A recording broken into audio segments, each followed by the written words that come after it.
Okay. Is that good? Yeah. We have a little bit of time this evening, and Giovanni was just bragging to me about all the amazing discussion that you had last week. So we thought we would take this opportunity and open up the floor to some discussion. So maybe what we can do is we can go back to some of the questions you just spent some time discussing.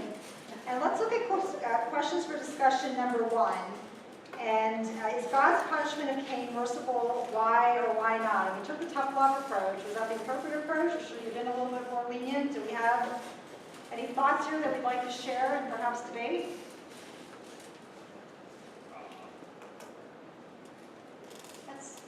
I was going to say, if you consider that Mosaic law calls for eye for eye, tooth for tooth, life for life, Cain got off pretty easy because justice of the law demands that Cain be put to death.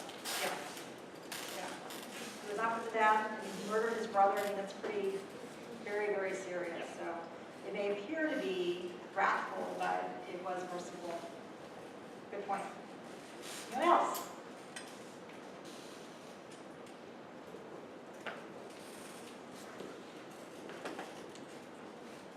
Okay, our table kind of talked about how his sin was rooted in envy of his brother.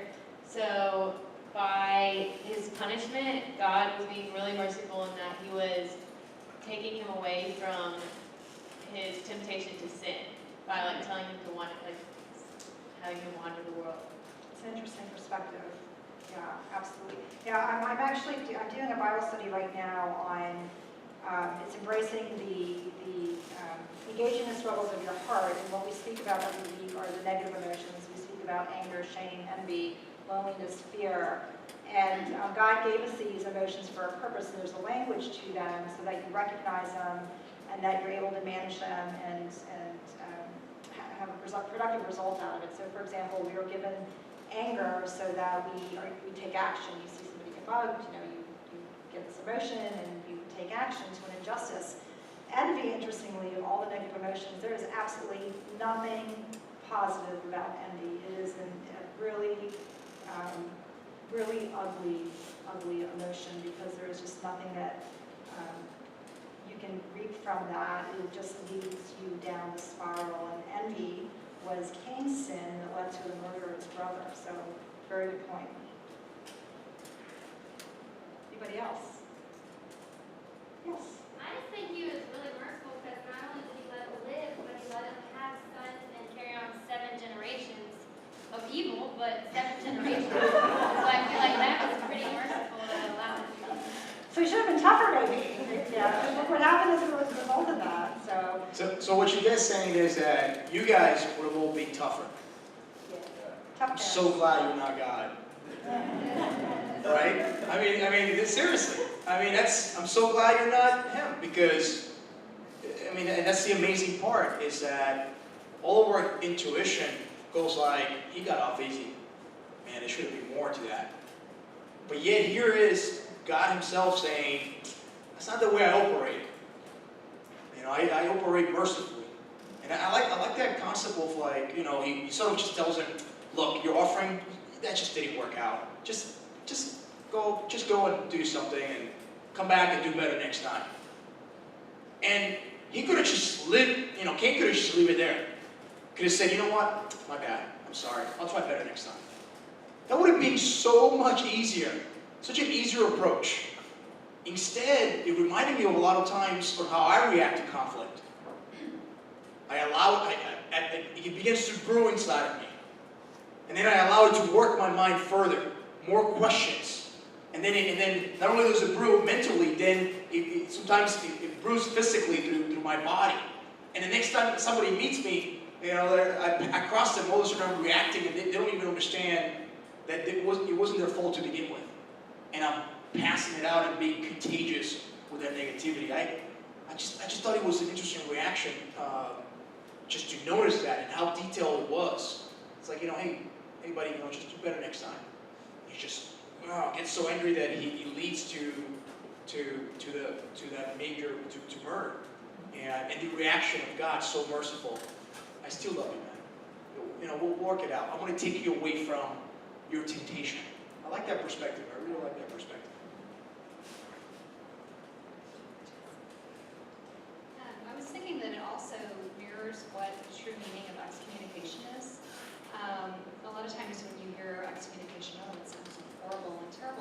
actually what it is it's an act of mercy. Yeah. It's an act of compassion to bring to that person face to face what they're doing that is causing harm to their soul, and it opens up a path to repentance for them. Great observation, absolutely. Anybody else? Yes.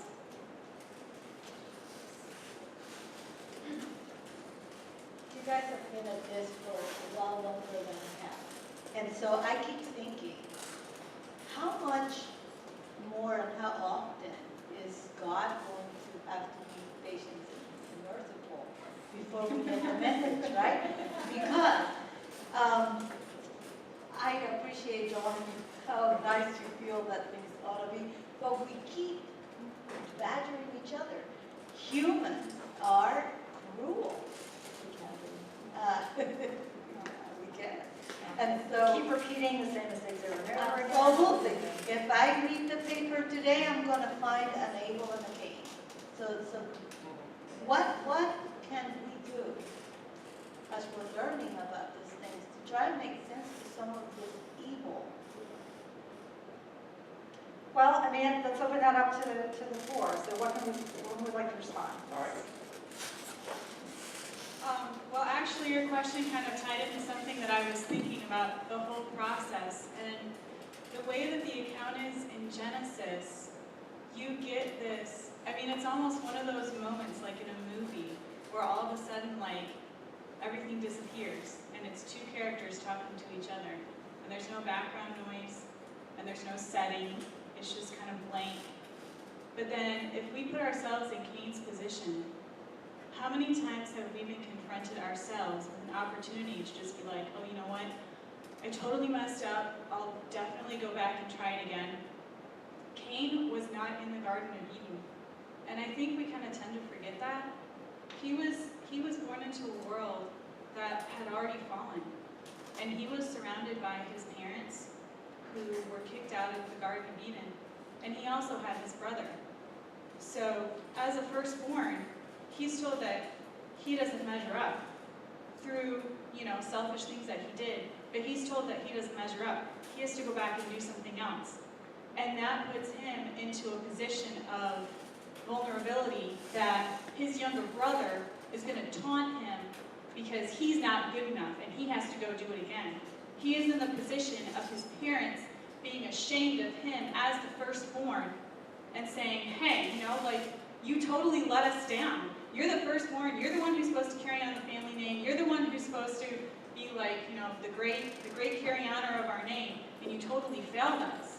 And how many times in our hearts do we get so caught up with what's going on around us, and we don't allow our own lives to fade into that movie setting of just us and just God, and just connecting our hearts to what God is speaking, no matter what the consequences are of the outside world and what other people might do or say or treat us or whatever. So I don't know if that specifically answers your question, but that's kind of what I was thinking, which kind of dovetails into it a little bit. I just wanted discussion. What I really love about that, about what you just did, I thought it was a really good way to dig deeper into that passage. But it reminded me of how often we don't tend to see ourselves, reflections of us in the bad characters of the Bible. So, we think of the situation like Cain and Abel, and we're like, oh yeah, I'll be Abel. Yeah, I will never be Cain. But what you just did was just like, you know what? I might be able, that's fine. But let me reflect introspectively about what I would have done if I would have been Cain.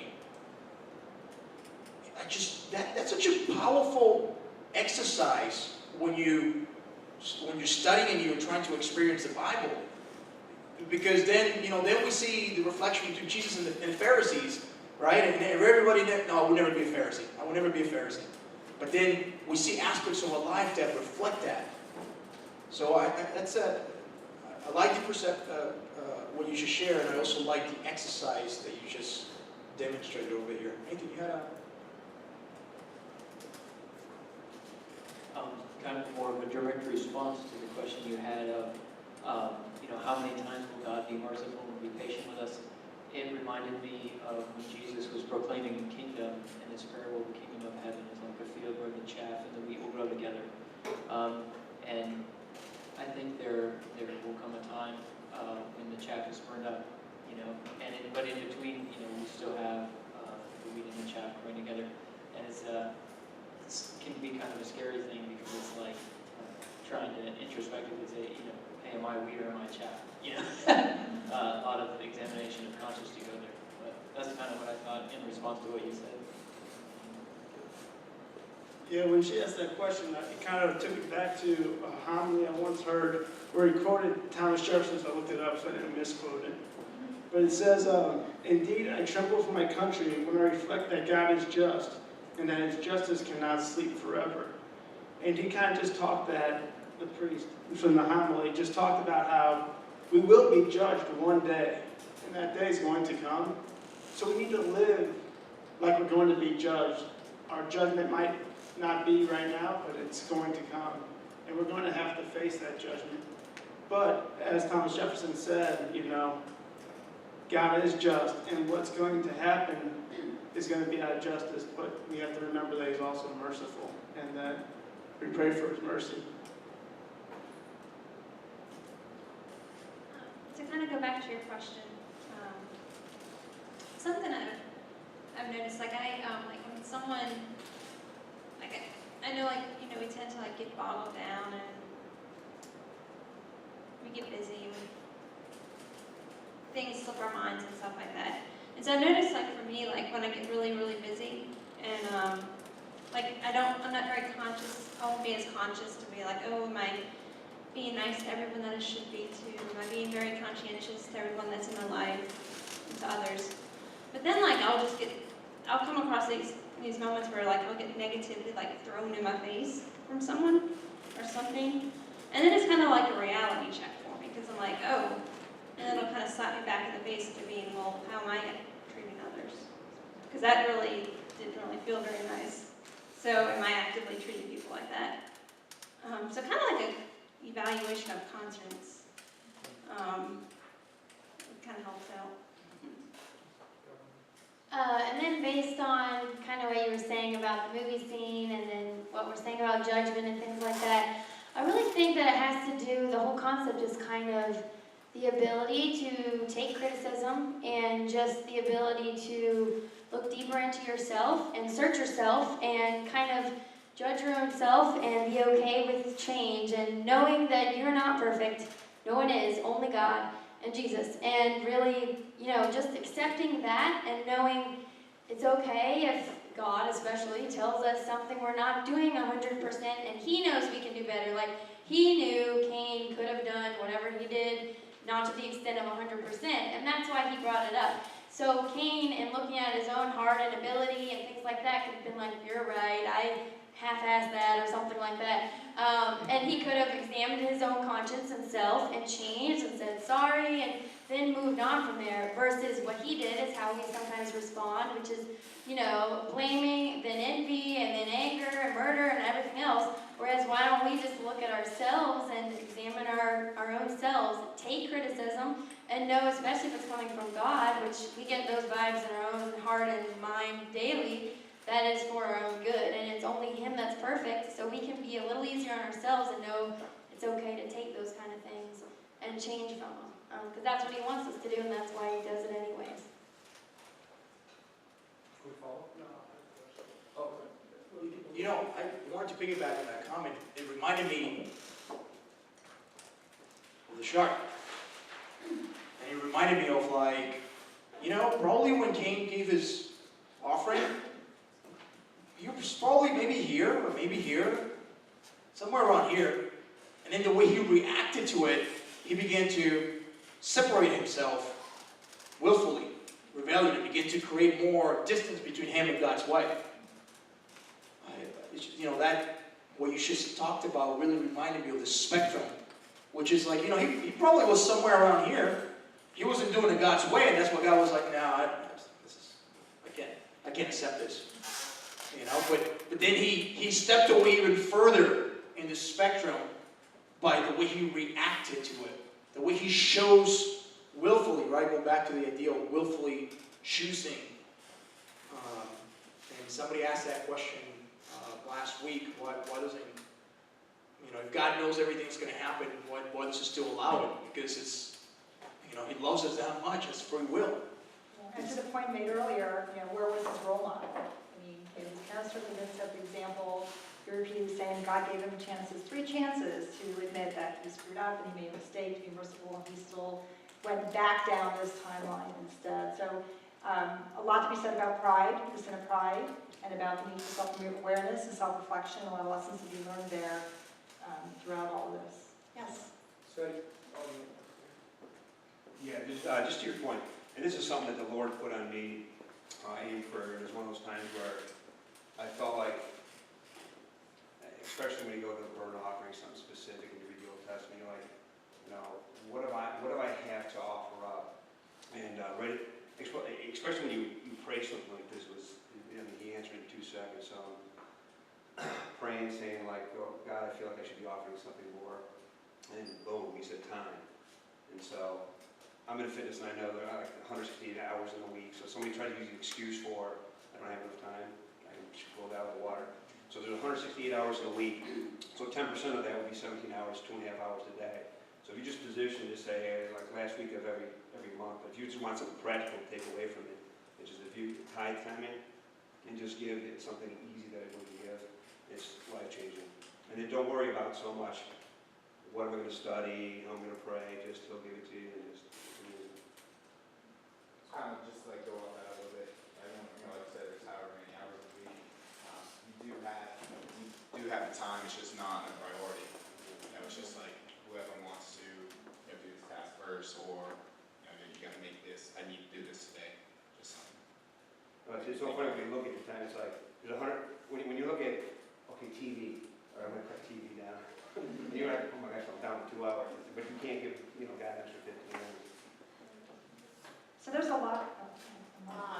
So kind of going back to what she said over there, I don't know, there probably will be a point where God's gonna get tired of continuing to have the whole creation thing again, or but I think that each of us in our individual lives can make a big impact by just following God and getting to know him for who he is and not who we want him to be. And also just realizing it's a lot about it might not be anything earth-shattering, but it's a lot of individual choices that you make every single day to all the people around you, how you treat them, and all your actions add up to, and you can make a difference even if you don't see it right away. It's just really important to be patient.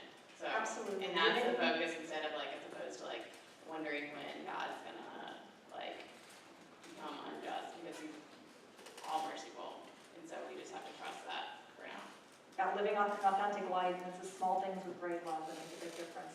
Interest. Yes. Piggybacking off of that, in the books that we read at the last book club, Rediscovered Crosses, and he talks about a quote in there from Mother Teresa, and it's something that stuck with me, and I feel like it relates to so many aspects of my life and how I make my choices every day to make the world a better place, and to live my life like I should. And I'm still working on it, and it is, if we have no peace, we forget that we belong to each other. So we're all responsible to each other, and we are called to love one another. And we're made in the image and likeness of God. We should be loving each other that way. And if we just do that, I'm not going to lie to this person right here because I'm supposed to love them. I don't typically lie to people that I love, or at least I try not to, So if I don't know him, I shouldn't tell him a lie or say something hurtful to him just because I don't know him on a deeper level. I'm just called to love him. We are all part of the same body, so what you say and do to somebody else affects them just as much, you as much as it affects them. Absolutely. And I think something that we all, as humans, just do in general is we focus way too much on this life and what's going on in our lives, and while we're here on earth, this is not what it's about. That's just the most simple way to put it, is that our lives are not what our lives are about at the end of the day. And that's why we're here, to keep us focused on, what are the virtues, how do we live an authentic life, how do we do that? And this is a great way to come together in community to be able to do that, because there are a lot of distractions around us. And that actually, segues nicely into the other question we're going to speak to tonight, which is, how can we raise a godly family as Noah did in the midst of an often hostile culture and all the distractions that we have around us? So anybody want to take a shot at that?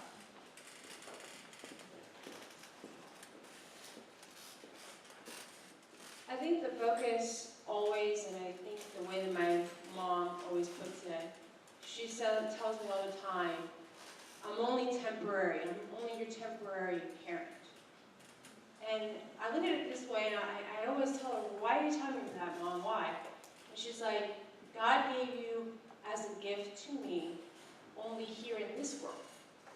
But at the end of the day, your relationship with God outside of this world is what's more important. He's your Father. And that's how I look at it. I want to be able to show my kids that, yes, I'm only here to instruct you in this world, but at the end of the day, your relationship with God is more important than the relationship you have with me. And I think that's important, especially in my adult life. I've been struggling with that and putting my relationship with God first, and then putting family and friends and whoever else in my life below that. And I think when your focus is on God, then it's much easier than to teach others about God. Because if you don't have that relationship, as Angela was putting that in that moving setting where you have that one-on-one connection with God, then how can you preach to others? How can you be the example if you don't have that relationship with God? How can you not say that He's not your Father? Because He is. He's our Father. You know, but at the end of the day, your mother and father here of this world are not going to be your mother and father in the eternal world. And what's our first commandment? Right? Love God. Right? Exactly. Love God is our first commandment. And that's not at the expense of anything else, but God comes first, family, friends. It's about how do we deepen that relationship with God. I kind of have two things. One thing going off of what she just said, the focus on God. I think it's very easy in our life. Like I find myself I put a lot of emphasis on my relationships right here because they're tangible and I'll reach for them, and God is and Jesus, He's sitting right in front of me, but just because I can't see Him every single day, it's He's put all these people in my life. So if you are focusing on that, then it becomes those relationships around you become a lot easier. And then another thing is that I was listening to Father Mike Schmitz's homilies, and he had one about what you should do raising your children, and he had 4 things, and the one was teaching them to pray, and it's not each family might have a different prayer or whatever, and then the second was that you as parents should bless your children regularly, and then the third is living being a disciple of Christ, living an authentic life, and then the fourth was just to pray for them. And I think sometimes since I don't know, I'm not a parent, so I don't really know what it's but it's very easy to try and probably control your kids or think that you can change them, but ultimately if they're not doing something that you necessarily agree with or whatever, it's a lot of it comes down to we have to remember the power of prayer and just praying for them because God is their Father. Really, love the comments.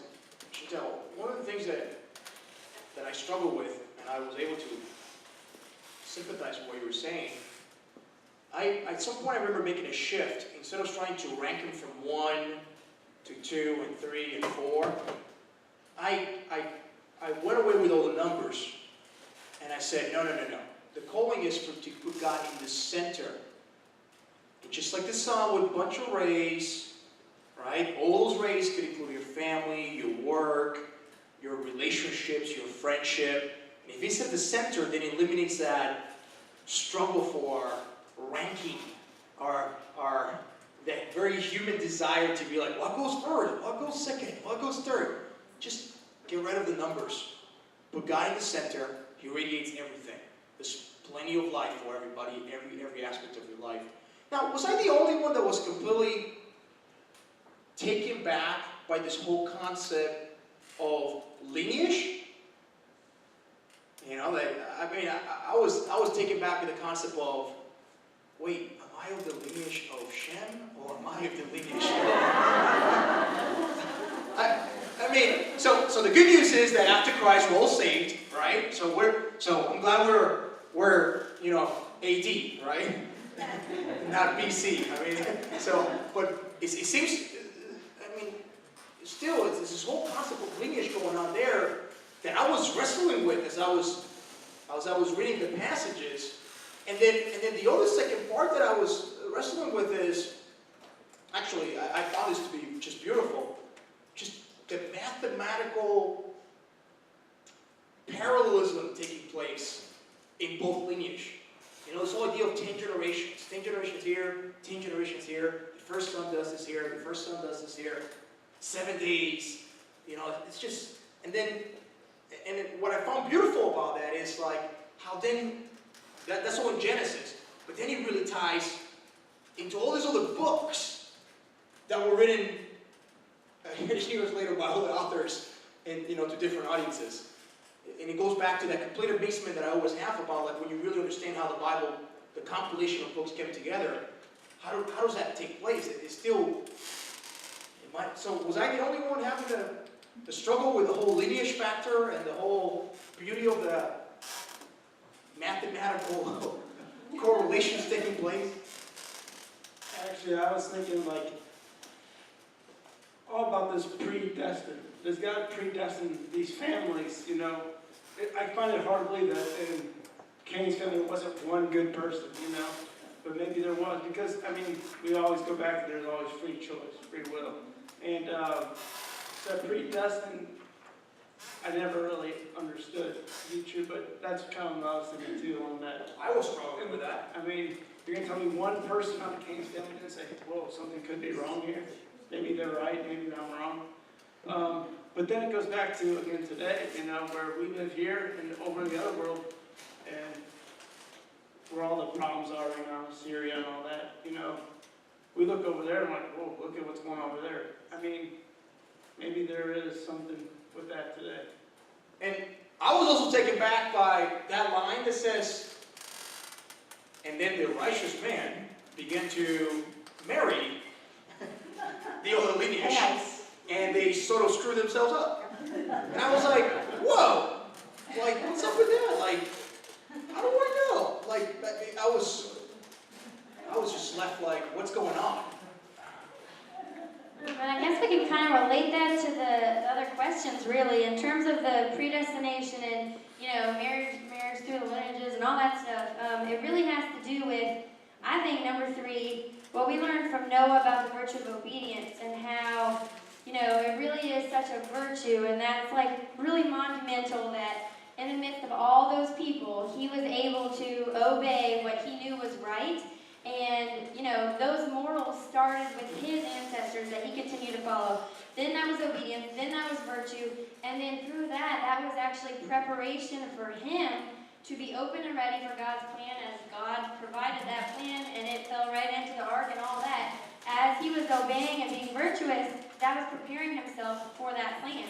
And then I think it still relates to the whole family thing is how can we raise, you know, a godly family? It all has to do with the parents being obedient, virtuous, being the models, leading by example, teaching, and discipline. I think discipline is huge just because, you know, we could, like he said, you know, the predestination, but it is free will. But if you're raised in that line where there's no morals, no discipline, and, you know, maybe the parents let the kids go, or Jesus and God is not the center, then the kids really are not going to know. They're going to make the same mistakes as the parents did. So if you really want to raise a godly family, you communicate with your spouse, you kind of get on the same page, you really know those morals, and that's how you decide to raise your kids. And I think really strong discipline, along with teaching and modeling, and as we talked about, the parent really has to discipline themselves too, because they have to recognize they're always being watched. And if they're leading by example, that's really hard, because you have to discipline yourself to kind of almost be like God is for us, but you have to kind of be like that for your child, because they're watching you like we kind of look to God. And so I feel like you can kind of tie all that in with these questions and just know that it's kind of more towards the virtue of obedience, and that's how we'll make the right decisions when we're given that free will in raising a family or, you know, our own lives, being ready for his plan for us.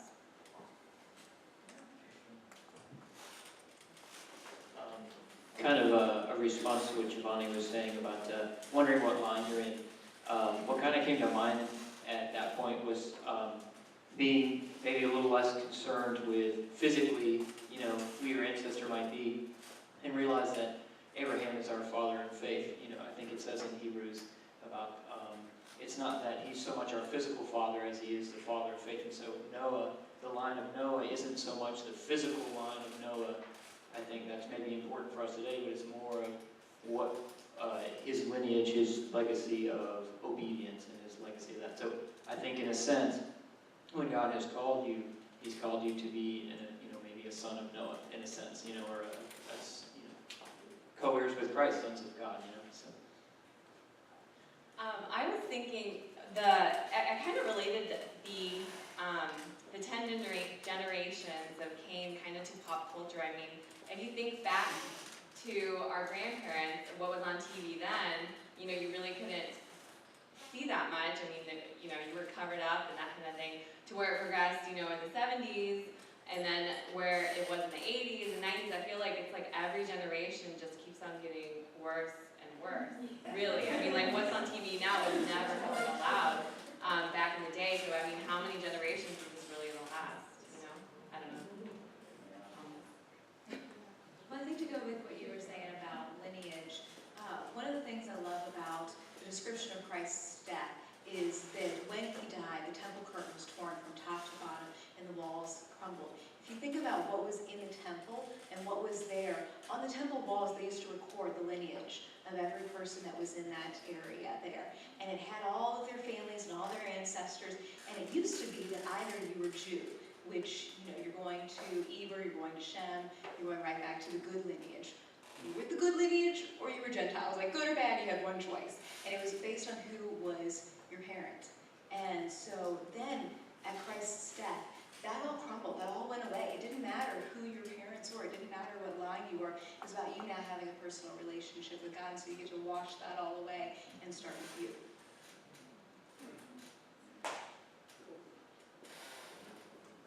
Well, I think I'm in the unique position of being the only person in the room with a parent in the room with us. So this works perfectly with that question. Based on what you said, when I was like, yeah, just talking about, like you said, your kids are watching all the time. And I had an amazing gift, thank you God. I'll probably be tearful saying this because she's here, of having parents in my life that there was never any question their commitment to their faith.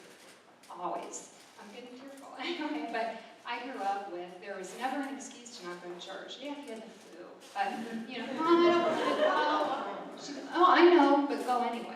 So, in those simple messages when you're a child, it's like, oh, my mom's just telling me to do this, but as you mature, you start to see that virtue of commitment. It doesn't matter what your feelings are.